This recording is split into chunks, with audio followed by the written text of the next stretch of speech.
What's on your mind?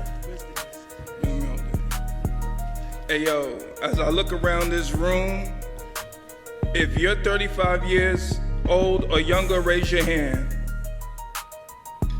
4 people. So here's the thing, y'all in trouble. Yesterday you had Al Green up here talking about we need a Secretary of Reconciliation, and then that's going to include what he said was reparations, which by the way wasn't reparations. Reparations is more than a check, but the very first thing it is a check. And come this year during the midterms and in 2028, if you don't have our check, you won't get no vote. No check, Tell 'em. No vote. Yeah, I know that ain't what you want to hear, but that's what's happening. All of y'all in here, with all due respect, you're beautiful, but you're old. You're not talking to the youth. You don't know how to talk to the youth. You try to tell us what to do. We're not having it no more. So if you want our vote, you got to come with our paper. We're not scared of Trump. We're not scared of anybody. Biden is a racist. Trump is a racist. Kamala is a racist. And if you don't have our money, you don't get our vote. Yeah, not. Oh, all right, yeah, so like I was saying, I'm gonna land my plane right there, but the Democrats are no better than the Republicans. No check, no vote. Y'all take care. And somebody get my man a tissue. He need a tissue.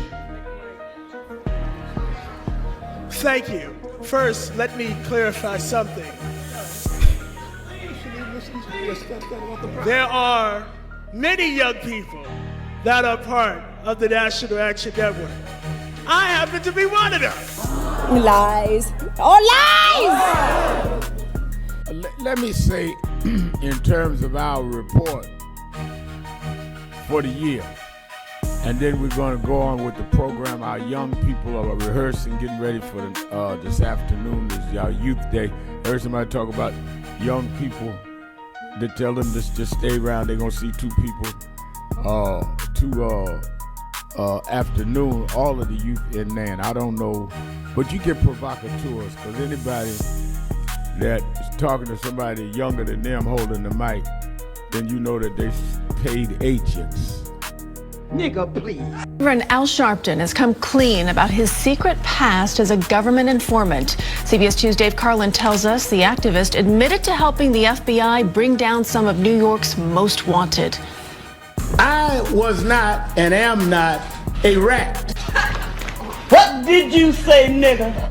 The Reverend Al Sharpton identified as confidential informant CI7, now admitting he wore a wire for the FBI. He helped the government go after boxing promoter Don King, music executives, and mobsters, including Vincent the Chin Gigante, who famously wore his robe and pajamas in public. I was cooperating. Sources say that cooperation likely started after he was nabbed in a drug sting, caught on video. What a silly Negro. Helping the feds may have helped him. But Sharpton says he went to them because members of the mob wanted him dead. They were threatening to kill me. This nigga's scared. Retired NYPD Detective Sergeant Joseph Jackalone says unmasking any confidential informant troubles him. You never want this because we need people to help cooperate, so this is an unfortunate incident. Sharpton said he has no regrets. He'd do it all again. Then you know that they paid agents. And if you're in the room, if you don't like me saying that, I'll say it again. Because you cannot reparations without putting people in office that's going to pay them. What? Bro, what are you talking about, man? Wait a damn minute. So you're saying you don't say. So all the people that we put in the office have flatly denied, including Kamala Harris, who's at this rally for you. So I'm not going to sit here and say I'm going to do something that's only going to benefit black people. No. So I'm not going to sit here and say I'm going to do something that's only going to benefit black people. No. So is Kamala Harris going to pay reparations? Is that what we're saying? Well, we need her to say it full-throatedly. We've heard how she's kind of co-opted some of the talking points of people online, but let's hear her say that. If that's what you're trying to tell us, because it feels like that isn't the case. The last point I would say on this, Rev, and I think I know it's a bit controversial, but here's how I feel about this. You know how I was talking earlier about how people are so transactional? I think we need to be transactional voters. I think, yes, it is right when we are trying to get folks to register to vote and to go vote, and it is absolutely right that we remind everyone of our history, especially when they're trying to erase it. We remind people of the lives, the bloodshed on the Edmund Pettus Bridge, the sacrifice of those young people at the lunch counter, the assassination of Dr. King. There are so many things that we must remember about history so that what compels us to vote includes not only our civic duty, but honoring the ancestors. Yes, and here's what I'm suggesting in addition. Get yours. Vote and say, I'm voting because I expect something out of this. You're not going to take for granted that I'm going to vote because I'm a good citizen and it's my civic duty to vote, so that you don't even worry about whether you're producing what I need because, we can count on them to vote because they remember the Edmund Pettus Bridge. I'm saying it's okay to also give people permission to be transactional. I said, wait a minute. Wait a minute. Wait, first of all, you're not going to speed past that like you didn't just say what you just said. And to say, if you're going to get my vote, this is what I expect. I'm going to vote because I expect to get something out of this. I'm going to get mine by voting. That's what I would offer. I think it's okay to give people permission to be transactional voters. Who in the blue hell are you? Because you cannot get reparations without putting people in office that's gonna pay it.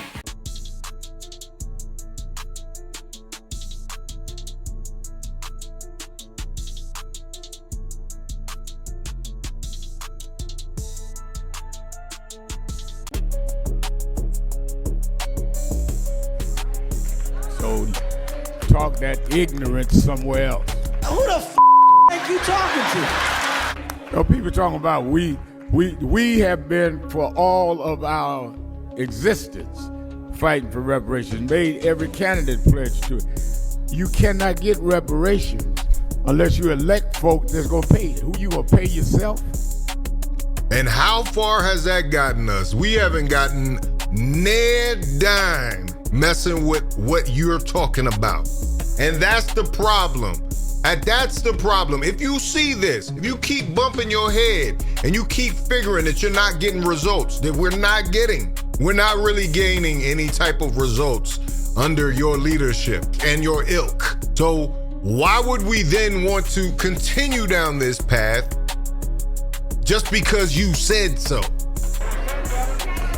So you can't at one hand say, but don't vote for everybody, they racist, but I want reparations. Who gonna pay you?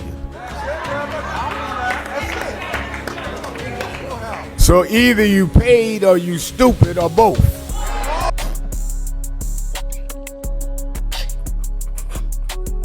Did I ever tell you the definition of insanity? The thing is, if you just do stuff and nothing happens,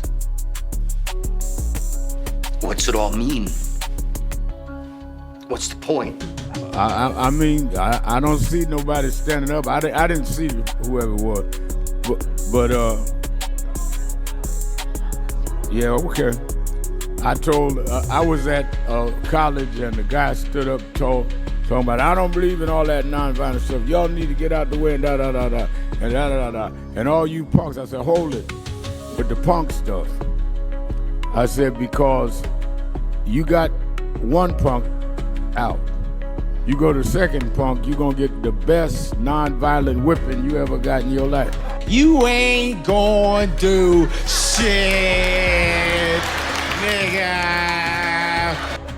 And see, that's where the conversation always leads. Al, you're not our father. You can't whoop everybody. We're not your little niggas. Like, for real, all that big homie stuff, that's for little niggas. Little niggas have big homies. We're not little niggas, so we don't even respect big homies. I know Killer doesn't, and for me, I never respected niggas in the streets. That's why I always got the problems I got. But the fact of the matter is, You got to deal with the fact that you have not produced results and that you might need to let someone else take over the wheel. I'm sorry. The thing is, if you just do stuff and nothing happens, what's it all mean? What's the point? I respect my elders. I have a great relationship with older people in general and in our community, and I care about them.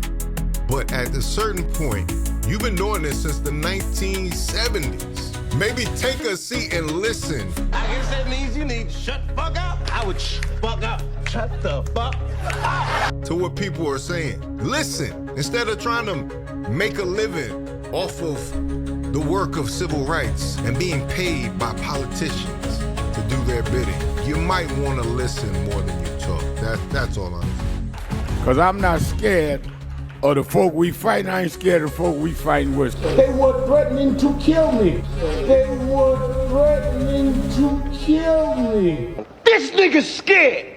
Snitch, bitch, snitching ass bitch, snitch, bitch, snitching ass bitch, and you know it, and you know it, and you know it, and you know it, and I know it, and I know it, you know I know it. This nigga's scared.